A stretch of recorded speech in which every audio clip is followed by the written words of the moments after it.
하나님의 말씀 마태복음 계속 보시겠습니다. 마태복음 5장 3절부터 12절 예수님의 팔복의 말씀입니다. 말씀드린 것처럼 이 말씀은 사실 세상적인 개념과는 상당히 역설적인 의미로 쓰여져 있는 말씀이요, 또 하나하나가 독립적이면서도 연속적으로 지속되어지는 하늘의 신령한 복의 특성임을 기록하고 있는 말씀입니다. 그런 것을 마음에 두고 여러분들이 함께 읽으면 도움이 되겠습니다. 3절부터 한 목소리로 크게 봉독하겠습니다. 심령이 가난한 자는 복이 있나니 천국이 그들의 것이니요, 애통하는 자는 복이 있나니 그들이 위로를 받을 것이니요, 온유한 자는 복이 있나니 그들이 땅을 기업으로 받을 것이니요, 의에 줄이고 목마른 자는 복이 있나니 그들이 배부를 것이니요, 긍휼히 여기는 자는 복이 있나니 그들이 긍휼히 여김을 받을 것이니요, 마음이 청결한 자는 복이 있나니 그들이 하나님을 볼 것이니요, 화평하게 하는 자는 복이 있나니 그들이 하나님의 아들이라 일컬음을 받을 것이니요, 의를 위하여 박해를 받은 자는 복이 있나니 천국이 그들의 것임이라. 나로 말미암아 너희를 욕하고 박해하고 거짓으로 너희를 거슬러 모든 악한 말을 할 때에는 너희에게 복이 있나니 기뻐하고 즐거워하라. 하늘에서 너희의 상이 큼이라. 너희 전에 있던 선지자들도 이같이 박해하였느니라. 아멘. 기도하겠습니다. 하나님 은혜를 감사합니다. 오늘도 하늘의 신령한 복으로 인도하여 주시는 예수 그리스도의 그 팔복의 메시지 앞에 섭니다.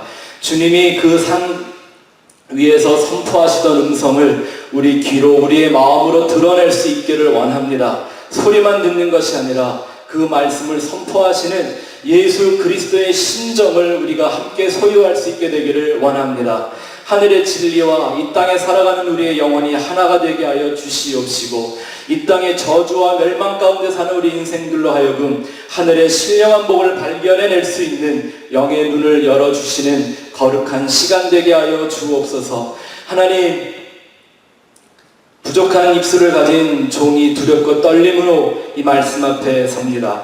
붙잡아 주시고 주님의 긍휼하심을 우리 모두에게 나타내시사 우리가 그 하나님의 말씀으로 깨끗 깨함을 얻는 시간 되게 하여 주옵소서. 예수님의 이름으로 기도하였습니다. 아멘.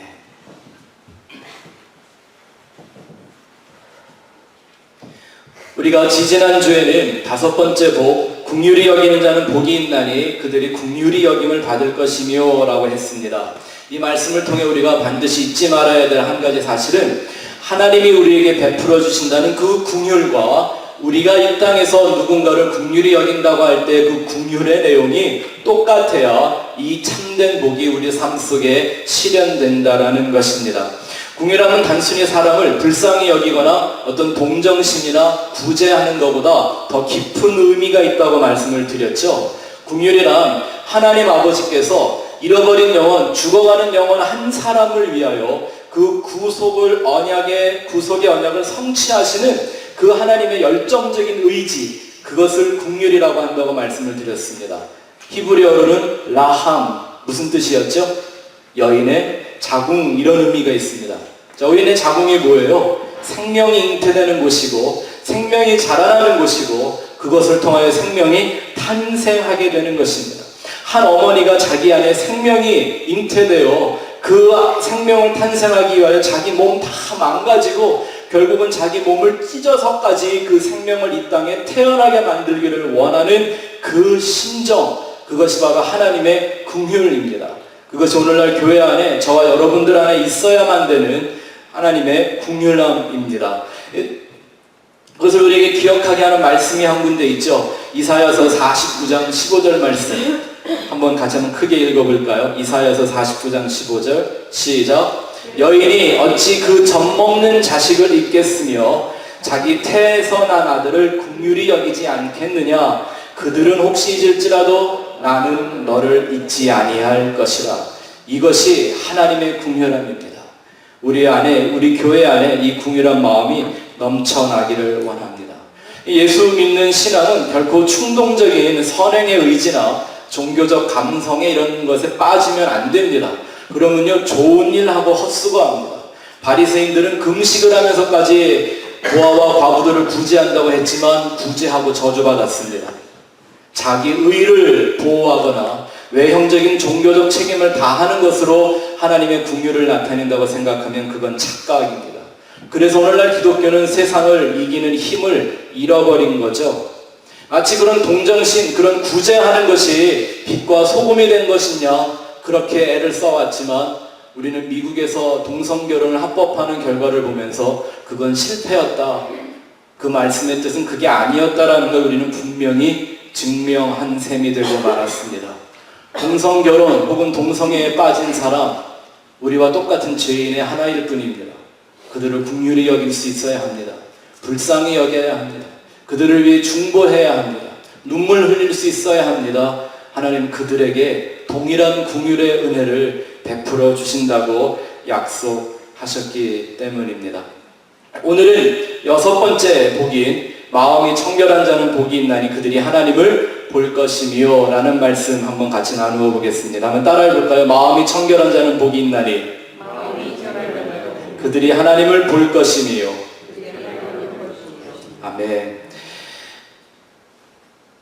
8가지 복 중에 저한테는 가장 중요하다고 생각하고 가장 어렵다고 생각되는 하나의 말씀이 바로 이 6번째 마음이 청결해서 하나님을 보게 된다는 이 복입니다.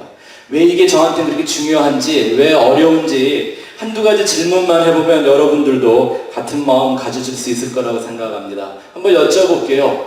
혹시 하나님을 본 적 있는 분 계십니까? 한번 손 들어보세요. Raise your hand if you ever seen God. 하나님을 내가 본 사람 한 번도 없으세요? 한 분 딱 계시네. 아멘. 네. 예수님 봤던 얘기가 아니라 하나님 본 걸 말하는 거죠. 네. 혹시 하나님을 여태까지 본 적이 한 번도 없으시다면 우리가 이런 결론 한번 내릴 수 있지 않습니까? 마음이 깨끗해서 본 적이 한 번도 없구나 라는 거죠. 놀래시기네. 아니 말씀이 그렇잖아요. 마음이 청결한 자는 하나님을 본다고 되어 있는데 내가 하나님을 본 적이 한 번도 없다면 나는 아직 마음이 청결해 본 적이 한 번도 없다는 결론에 도달할 수 있는 거 아닙니까? 근데 왜 이렇게 다들 깨끗한 척 하고 사십니까? 그 자체가 죄라는 거 혹시 아세요? 안 깨끗한데 깨끗한 척 하는 거. 다음 주에 우리가 좀 더 자세히 공부를 하겠지만 성경엔 clean and unclean, pure, impure, 청결하든지 부정하든지, 정결하든지 부정하든지 이런 차이를 말씀할 때 레위기에서 아주 자기를 부정하다고 맨날 소리를 지르며 살아야 되는 사람이 있었습니다. 문둥병자입니다. leprosy.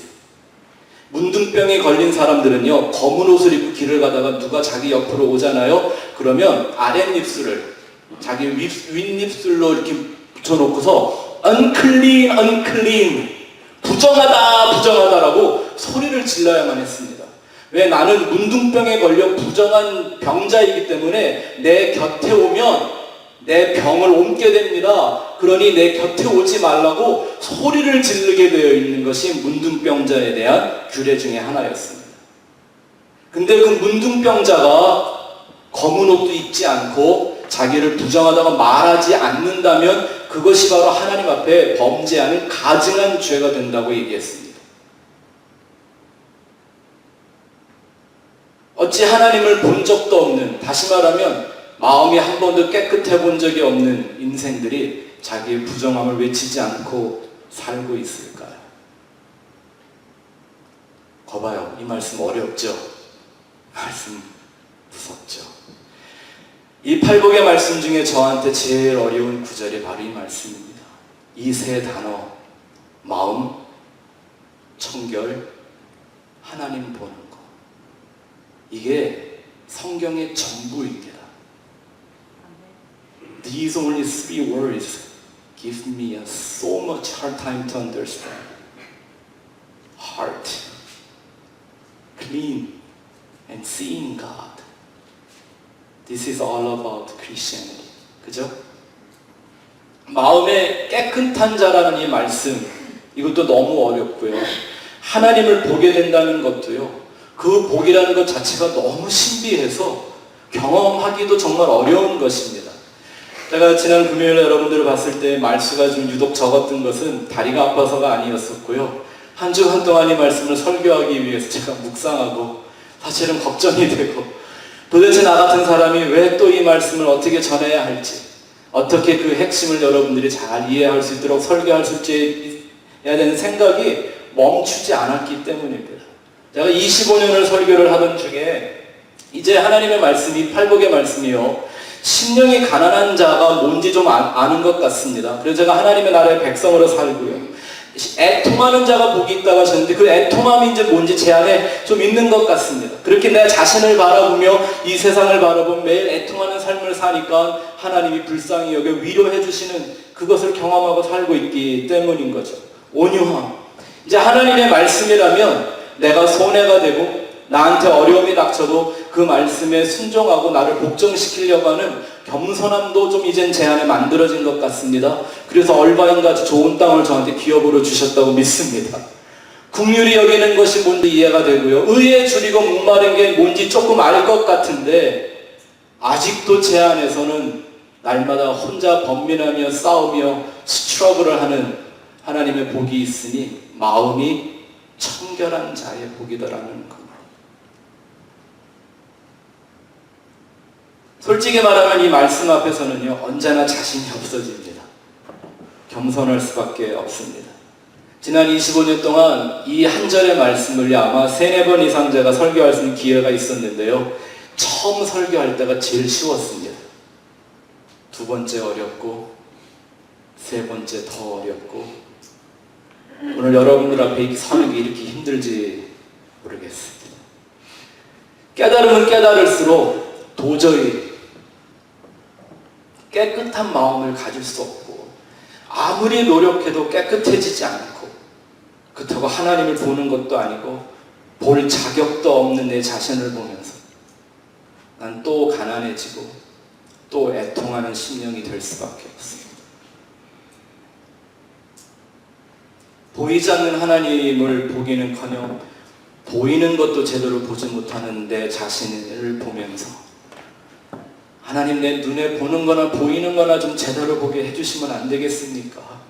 라고 기도할 수밖에 없는 저 자신. 나같이 더러운 입술을 가진 자가 어떻게 이 마음의 깨끗함을 설교할 수가 있겠습니까? 그때마다 영적인 무기력감을 느끼게 됩니다. 내가 얼마나 하나님 앞에 가치 없는 자인가를 깨닫게 되고 할 말이 없어집니다. 두렵습니다. 부끄러워집니다. 이 말씀은 이렇게 지나갈 때마다, 접할 때마다 그 마음의 고통이 깊어집니다. 근데 사실 예수님이 이 복을 선포하신 목적이 하나님을 보는 것 이전에 그것이라는 거 아십니까? 마음이 결코 청결하지 않은 내 자신을 발견할 수 있게 되라는 거죠. 과연 사람이 자기의 노력으로 자기 마음을 깨끗하게 만들 수 있다면, 자기의 의지와 노력으로 하나님을 볼 수 있다면 예수님이 왜 굳이 이 땅에 오셔서 죄인들의 손에 못 박혀 죽으셨겠습니까? 더 좋은 설교로, 더 좋은 진리로, 더 좋은 교훈으로 사람을 인도하면 되지 않았겠습니까? 하나님을 본 사람이 있습니까? 여러분, 내 눈에 뭔가 보였으면 그게 하나님인 줄 내가 어떻게 알까요? 내 귀에 무슨 소리가 들리면 그것이 하나님의 음성인 줄 어떻게 장담할 수 있을까요? 성경은 분명히 말씀하시기를 하나님은 보이지 않는 하나님, 볼 수 없는 하나님이라고 그랬습니다. 근데 왜 하나님을 보는 복이 있다고 얘기를 하신 걸까요? 이 너무나 중요한 구절이라 오늘 한 주에 못하고 아마 제가 2-3주에 걸쳐서 여러분들과 함께 이 말씀을 깊이 묵상하고 깨닫는 시간을 좀 가져야 할 것 같습니다. 도대체 그 마음이라는 것이 무엇이길래 그 마음이 깨끗하면 하나님을 볼 수 있다고 말씀을 하셨는지, 나는 도대체 내 생각이나 꾀이나 깨끗한 양심, 순전한 마음 갖고 산다고 생각하는데 하나님을 볼 수 없을 만큼 더럽고 부정한 나라면 그 마음의 문제가 무엇인지 이제부터 오늘 우리가 어탑스를 하는 겁니다. 마음의 조직 검사를 하면서 하나님 앞으로 한번 나아가 보도록 하겠습니다. 여러분, 성경에 나와 있는 이 마음이라는 단어는 히브리어로는 레브라고 합니다. 레브. 한번 따라해 보실까요? 레브. 이 말씀은 아주 간단하게 두 글자로 쓰여져 있는 말씀인데, 앞에 있는 라메식이라고 하는 이 단어는요, 지팡이를 상징하는 단어고요. 두 번째 나와 있는 베트라는 이 단어는요, 집이라는 걸 상징합니다. 집 혹은 성전. 이 그림을 보면 마음이 뭘 하는 건지 금방 알겠죠? 집에 있는 지팡이, 뭘 의미하는 걸까요? 지팡이 그러니까 조금 이해가 안 되나요? 집에 있는 몽둥이, 이런 이해가 되나요? 맴매. 뭘 말하는 걸까요? 집안에 있는 최고의 권위, 이라는 뜻이죠. 집을 컨트롤하고 다스리는 힘, 그 영적 권위, 그것을 바로 마음이라고 합니다. 바꿔 말하면 또 성전이라고도 할 수가 있는 거죠. 사람의 몸이 성전이라면 그 내 안에 있는 마음은 뭐와 같은 거예요? 지성소와 같아서 이 마음이 모든 걸 움직이고 다스리는 거죠. 그렇죠? 마음이 뭔가 이제 좀 이따가 더 자세하게 생각해 보도록 하는데요. 그 마음 속에 이 하나님의 영적 권위, 이 생명이 없는 그것 자체를 죽은 마음이라고 말하는 거예요. 살았다 하는 이름은 가졌지만 실상은 죽은 거다. 내 막대기 갖고, 내 몽둥이 갖고, 내 지팡이 갖고 내가 사는 거, 이게 죽은 거라고 얘기하는 거죠. 또 두 번째 헬라어에 보면요, 카르디아라고 하고 있습니다. 한번 따라해 봅시다. 카르디아. 네. 이 말씀인데 오늘 우리가 보통 영어에 많이 사용하는 마음, 정신 혹은 중심, the center of heart, 그죠? 의지, intention, 뭐 이런 뜻을 갖고 있는 이런 것입니다. 무슨 뜻이냐면 하나님은 우리의 마음을 하나님의 보좌로 만들고 싶으셨다라는 것입니다. 하나님이 그 보좌에 앉아서 그 지성소에 계신 하나님이 내 마음의 보좌에 계셔서 그가 나의 권위가 되고 그가 나를 컨트롤하고 하나님의 인도함을 따라 살도록 만들었다고 성경은 얘기하는 것입니다. 근데 그 마음의 보좌에 하나님이 계신 게 아니라 누가 앉아 있는 것? 내가 내 자리인 줄 알고 있는 그것을 성경은 죄요, 사망이라고 말하고 있습니다. 이 단어 안에도요, 이런 뜻이 이미 다 담겨져 있습니다. 이 마음이라는 게 참 신기한 거죠. 이게 MRI 찍으면 나와요, 안 나와요? 캐스캔 하면 마음이라는 게 나와요, 안 나와요? 엑스레이 상에 나와요, 안 나와요? 사람의 몸을 해부해 보면 그 마음이라는 게 나와요, 안 나와요? 안 나와요. 근데 분명히 있어요. 언제 보면 알아요? 마음이 아플 때 보면 알아요. 머리가 아픈 거하고 마음이 아픈 거 좀 다르죠. 분명히 뭔가가 마음이라는 게 내 안에서 역사하고 있는데, 뭐 우리 그런 얘기 많이 하죠. 세상에서 가장 먼 거리는 바로 생각에서 마음까지의 뭐 거리다, 뭐 이런 얘기 많이 하죠.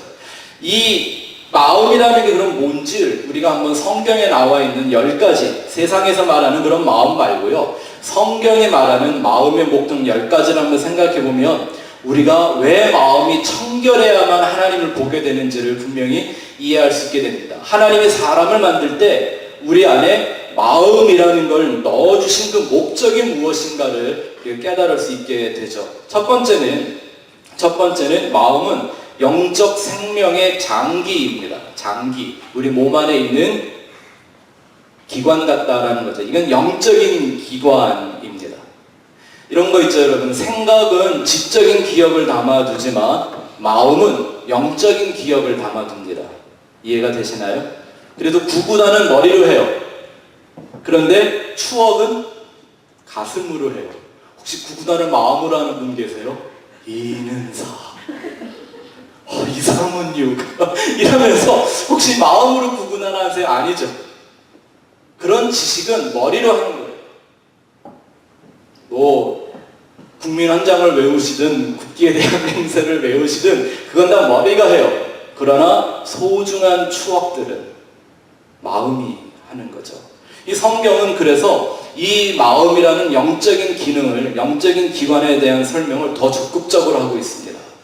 이건 단순히 우리에게 뭔가를 생각하게 만드는 기관이 아니라 생명의 근원이라고 성경이 말하고 있습니다. 잠언 4장 23절 함께 읽어봅시다. 시작. 모든 지킬 만한 것 중에 더욱 내 마음을 지키라. 생명의 근원이 이에서 남이니라.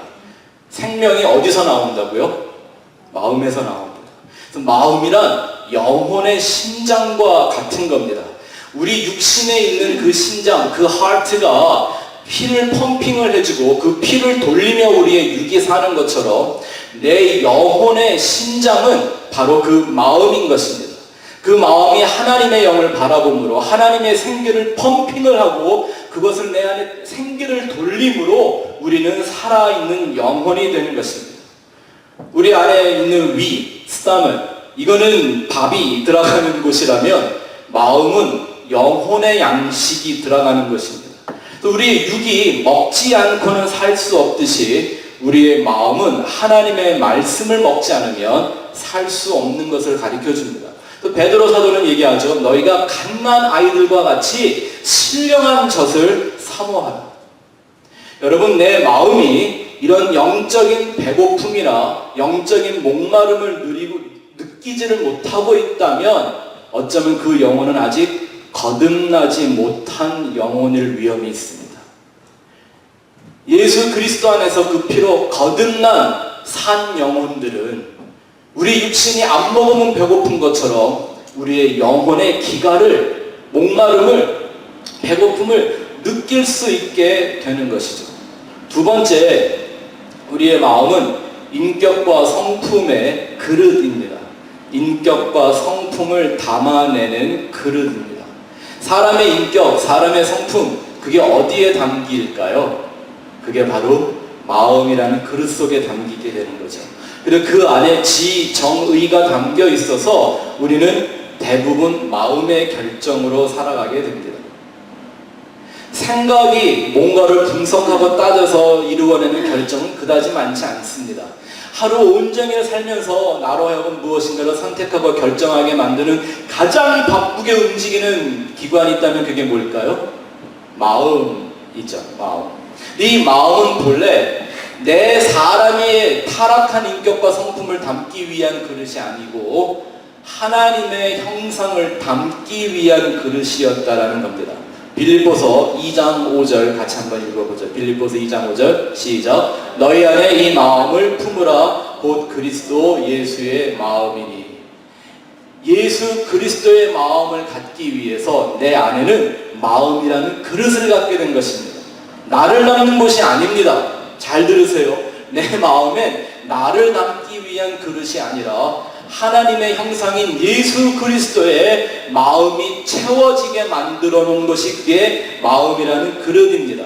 근데 그 내 마음이라는 그릇에 내가 가득 차 있는 그걸 성경은 죄라고 얘기합니다. 여러분들 좋아하시는 가시나무 생각? 그 제목 맞습니까? 가시나무 새. 내 안에 내가 너무도 많아. 그쵸? 당신의 쉴 곳 없네. 이게 사실은 함춘호 씨와 그 시인과 촌장 그 사람들이 쓴 CCM 노래였다는 거 아세요? 너무 내용이 좋으니까 막 가요처럼 불려지는데 원래는 찬송가로 지어진 노래예요. 내 안에 내가 너무 많으면 그분이 쉴 곳이 없다고요. 왜? 내 마음은 그분의 안식처가 되도록 만들어진 것이기 때문이라는 거죠. 세 번째, 믿음. 마음은 우리의 믿음을 작동시키는 하나의 엔진과 같은 것입니다. 로마서 10장 10절을 한번 읽어봅시다. 로마서 10장 10절 시작. 사람이 마음으로 믿어 의에 이르고 입으로 시인하여 구원에 이르느니라. 아멘. 무엇으로 믿는다? 마음으로 믿는다 그랬습니다. 마음이라는 게 언제나 말씀드린 것처럼 우리 인생의 생각과 방향을 결정하죠. 내가 무엇인가를 생각하고 결정하는 근원은 결국 마음이 합니다. 그래서 사람은 자기의 마음을 어디에 두었는가에 따라 그 생각이 따라서 작동하는 것입니다. 성경은 예수님은 이 말씀을 이렇게 말씀하셨죠. 내 물질이 있는 곳에 내 마음도 있다 이렇게 했는데요. 그 성경의 말씀을 좀 더 원어적으로 해석하면 이렇게 번역을 해야 돼요. 내 물질이 가는 곳에 내 마음이 따라간다 이렇게 말씀하신 게 본래적인 더 의미가 강한 것이죠. 사람의 생각은 마음이 흐르는 대로 따라갑니다. 생각을 잘하는데 혹은 영리한 사람이 마음이 삐뚤어지면 그래서 참 어려운 겁니다. 머리 좋은 사람이 마음이 나쁘면 참 문제가 많습니다. 우리가 소위 말하는 사기꾼, 고등범죄자들 다 어떤 사람들이에요? 머리는 기가 막히게 좋은데 마음이 나쁜 사람들이지 않습니까? 그리고 이 로마서 10장 10절의 이 말씀이 중요한 것은 순서입니다. 뭐라고 되어 있냐면요, 먼저 입으로 시인하는 것이 아니라 마음으로 믿고 그 다음 입으로 시인하여야만 구원에 이른다. 이 말씀을 정해서 우리는 하나 분명히 깨달아야 되는데요, 뭐 어디 가서 죄인의 기도를 따라 한다든지 무슨 영접 기도를 그냥 입으로 따라 했다고 해서 그 사람이 예수를 믿고 구원에 이른다고 말하면 큰일입니다. 마음의 믿음으로 반응하지 않으면 아무리 지식으로는 하나님을 알아도 구원에 이르지 못한다는 것이 성경의 말씀입니다. 그런 정도의 예수님에 대한 지식은 귀신도 믿고 떤다고 그랬습니다. 근데 귀신이 구원받지 못하는 까닭은 뭘까요? 우리보다 더 잘 알고 믿는데 그들은 결코 마음을 하나님 앞에 드리지 않기 때문인 것입니다. 머리로는 믿는데 마음으로 믿지 않는 사람들을 저는 목회하면서 참 많이 봤습니다. 신앙이 지식에서 그냥 머무르거나 자기의 종교성을 장식하는 원리로만 남아있으면 그들은 절대 회개하는 삶을 살지 않습니다. 그게 아주 뚜렷한 증거 중에 하나입니다. 내가 마음으로 예수를 정말 믿고 있는 줄을 어떻게 알 수 있을까요? 내가 스스로 나를 점검해 보거나 내 주위의 그리스도인들이 혹은 교회를 다니는 사람들이 정말 마음으로 예수 믿고 입으로 시인하여 구원받은 사람인 줄을 아는 방법은 이 말씀의 구절을 정확하게 적용해 보는 것입니다. 성경은 사람이 마음에 가득한 것을 입으로 말한다고 되어 있습니다. 그러니 그 사람 마음에 뭐가 있는지, 그 사람 마음에 온전한 믿음이 있는지 없는지는 뭘 보면 알 수 있을까요? 말하는 거 보면 알 수가 있습니다. 진정 예수를 믿는 건지 아닌지, 예수를 바라보고 있는지 아닌지, 예수가 전부인지 아닌지 그 말이 마음에 있는 걸 다 드러내 주는 것입니다. 예수를 말하지 않는데 내 마음속에 예수가 가득하다고 말하는 건 말짱 거짓말입니다. 그런 거짓말 없습니다. 마음에 있으면요, 그 말을 안 하고는 살 수가 없습니다. 사람. 다음 주에 이런 내용들을 좀 더 우리가 살펴보기로 하고요. 네 번째, 하나님 우리에게 마음을 주신 것을 거듭남이 이루어지는 것입니다. 바꾸어 말하면 새 생명이 태어나는 곳이라고도 할 수가 있습니다. 에스겔서 36장 26절 말씀을 읽어보죠. 에스겔서 시작. 또 새 영을 너희 속에 두고 새 마음을 너희에게 주되 너희 육신에서 굳은 마음을 제거하고 부드러운 마음을 줄 것이며. 성경이 말하는 구원, 거듭남은 뭐 내가 이상한 경험을 하는 게 아니라 하나님이 내 안에 새 영을 주시고 내 안에 있는 죽어진 그 굳은 마음을 제하이고 하나님이 새 마음, 그 새 마음은 누구의 마음? 하나님의 마음을 내 안에 바꾸어 주신다는 것입니다. 영혼의 거듭남, 하나님의 자녀, 영벌이 아닌 영생의 소망으로 거듭나는 것은 내 마음의 교체로부터 시작되는 것입니다. 육의 생명이 심장으로 시작되고 작동되는 것처럼 우리 영혼의 생명도 마음이라는 심장을 통해서 작동되는 것입니다. 심장 이식 수술 하죠.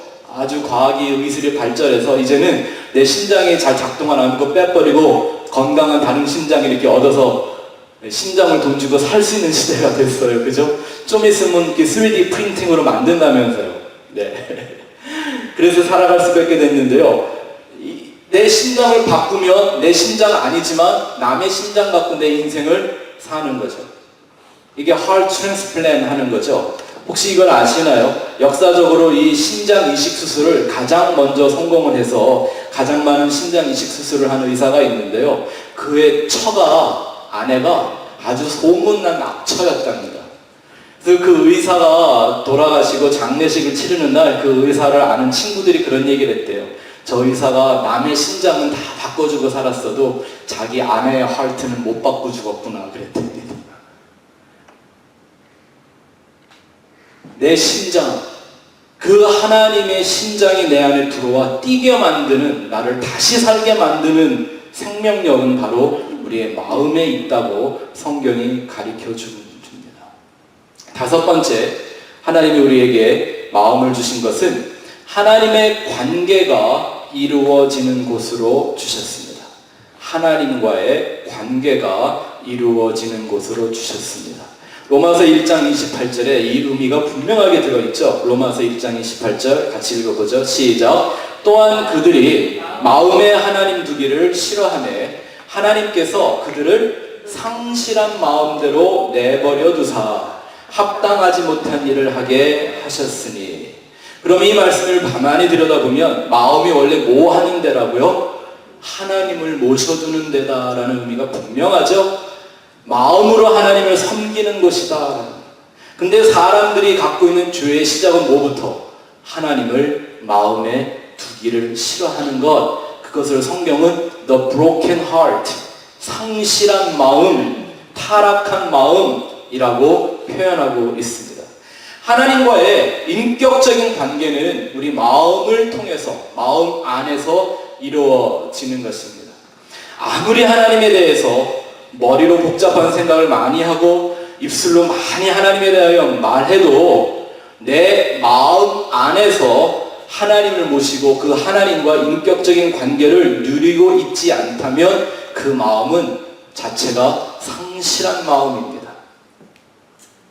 한번 여쭤볼게요. 사랑을 머리로 합니까? 마음으로 합니까?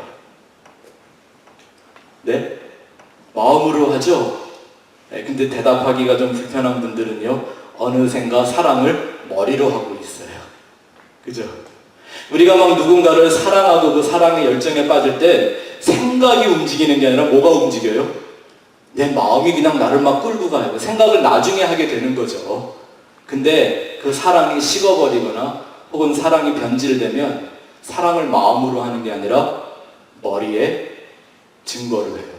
그래서 아내나 남편이 Do you still love me? 라고 할 때 대답하는 말이 꼭 경찰서에 가서 취조받듯 대답을 하죠. Are you still do? 이건 뭐로 하고 있는 거예요?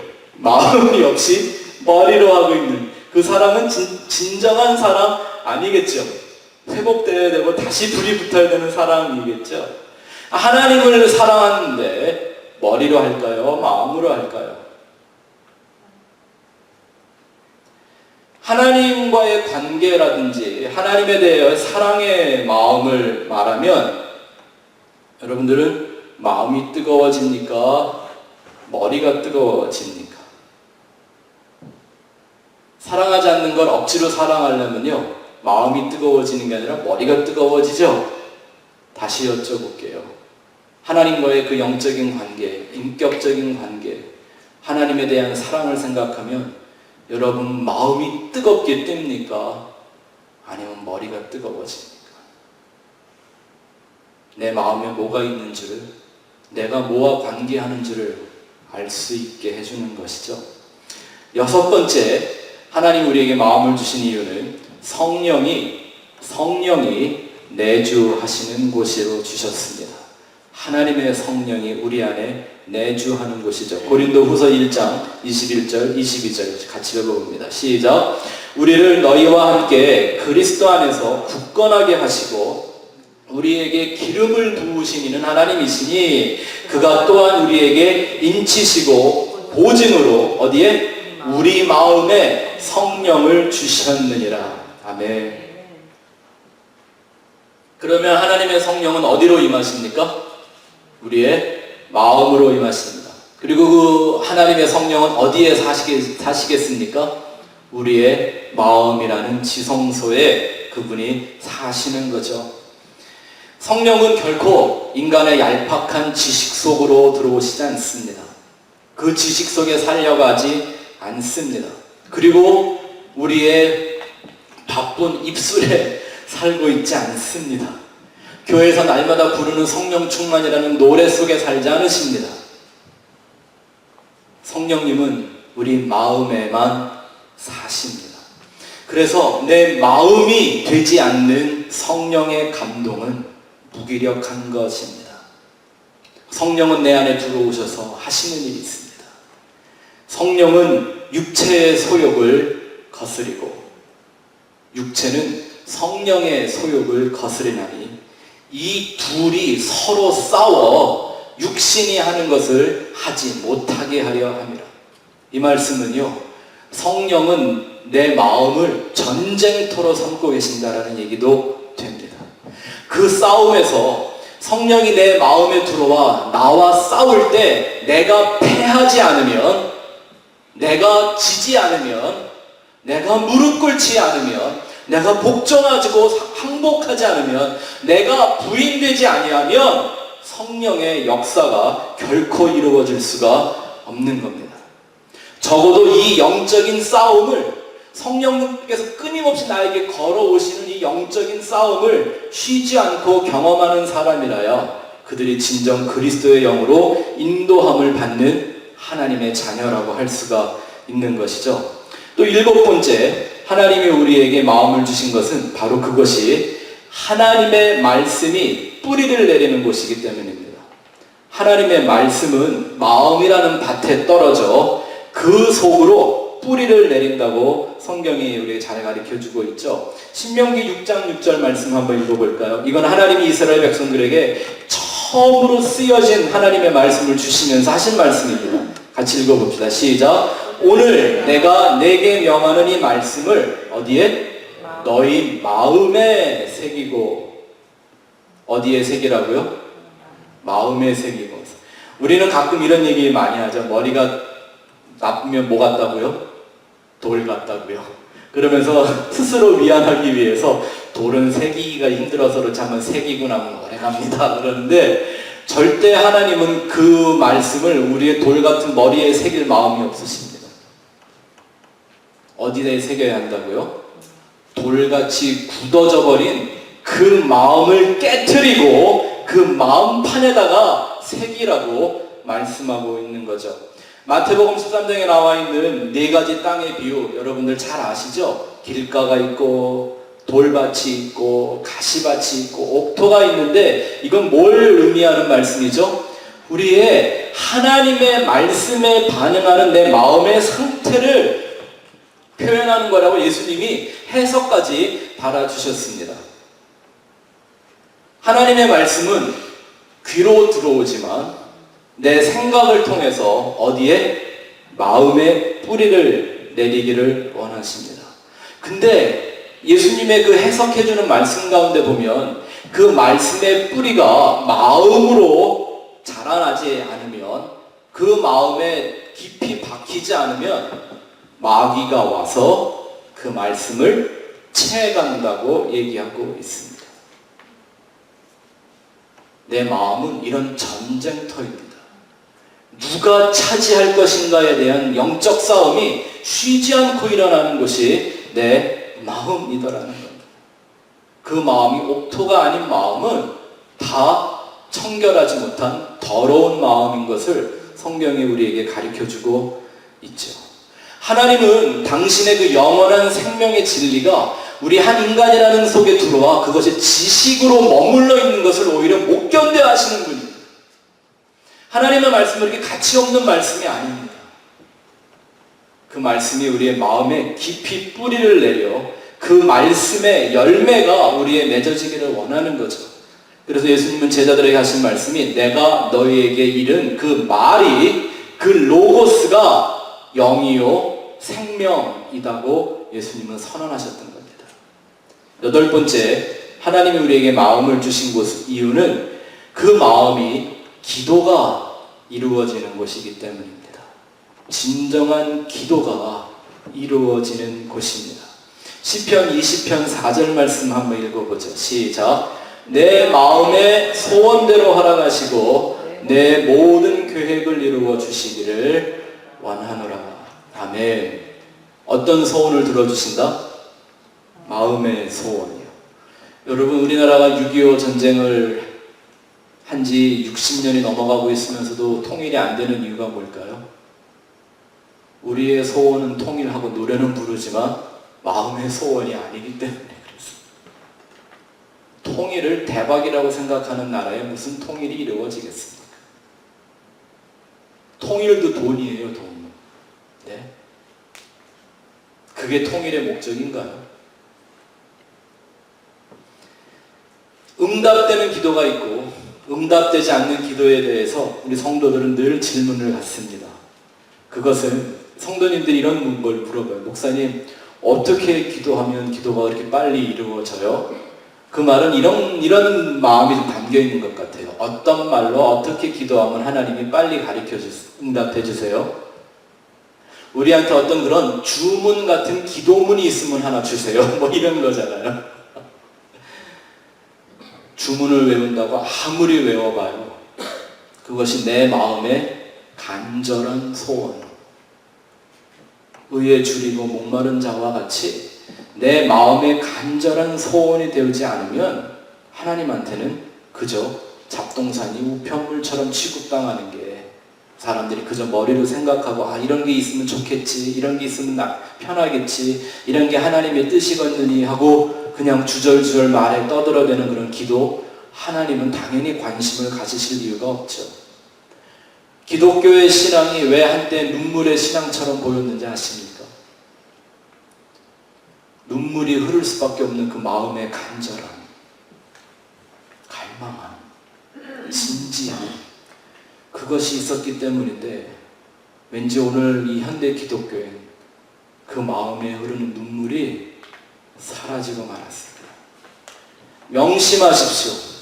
하나님에 대하여 아무리 많은 지식을 가질 수 있을지 모르겠지만 그 지식으로는 하나님을 단 1mm도 움직일 수가 없습니다. 아버지의 마음을 움직이는 것은 그 자녀의 진정한 마음입니다. 9번째, 하나님 우리에게 마음을 주신 까닭은 바로 사랑의 엔진이 되는 것입니다. 사랑을 하는 엔진으로 주셨습니다. 마가복음 12장 30절 같이 읽어보죠. 시작. 내 마음을 다하고 목숨을 다하고 뜻을 다하고 힘을 다하여 주 너의 하나님을 사랑하라 하신 것이요. 제일 먼저 뭐가 나와요? 뭘 다해야만 돼요? 마음을 다하는 것. 그러니까 이 마음을 다하지 않으면요, 목숨을 다하는 척해도, 뜻을 다하는 척을 해도, 힘 다하는 척해도 말짱 도루묵입니다. 뭐 안 하면? 마음 다하지 않으면. 마음이라는 게 아주 쉽게 우리가 깨달을 수 있는 거죠. 마음은 좋아하는 것과 싫어하는 걸 결정합니다. 그죠? 그런 거 많잖아요. 우리의 생각으로는 얼마든지 그게 좋다고 생각이 되는데 가끔건 하잖아요. 머리로는 알겠는데 마음이 열리지 않는다, 뭐 이런 얘기 하죠. 그래서 마음은 뭔가를 사랑하거나 뭔가를 미워하는 것을 하는 일을 합니다. 기쁨이나 슬픔을 구별해냅니다. 행복이나 아픔을 느껴냅니다. 육신이 아픈 것보다 더 아픈 건 마음의 아픔입니다. 육신이 아파도 마음이 평안하면 행복합니다. 제가 지난 한 주간 동안 그랬던 것처럼 여러분이 기도팩을 열심히 해주시고 기도라는 약을 열심히 발라주셔서 기적같은 회복을 하고 있지 않습니까? 정말 현실적인 고통보다 더 감당하기 어려운 고통이요, 마음에 떠나지 않는 고통입니다. 그걸 못 이기는 사람들은 심지어 자살도 하고 있지 않습니까? 아무리 머리로는 좋아하려고 해도 마음이 열리지 않으면 힘듭니다. 근데 무엇에게 마음을 열어주거나 마음을 빼앗기거나 마음을 사로잡히면 헤어나오기가 너무 힘듭니다. 그것을 전문용어로 중독이라고 합니다.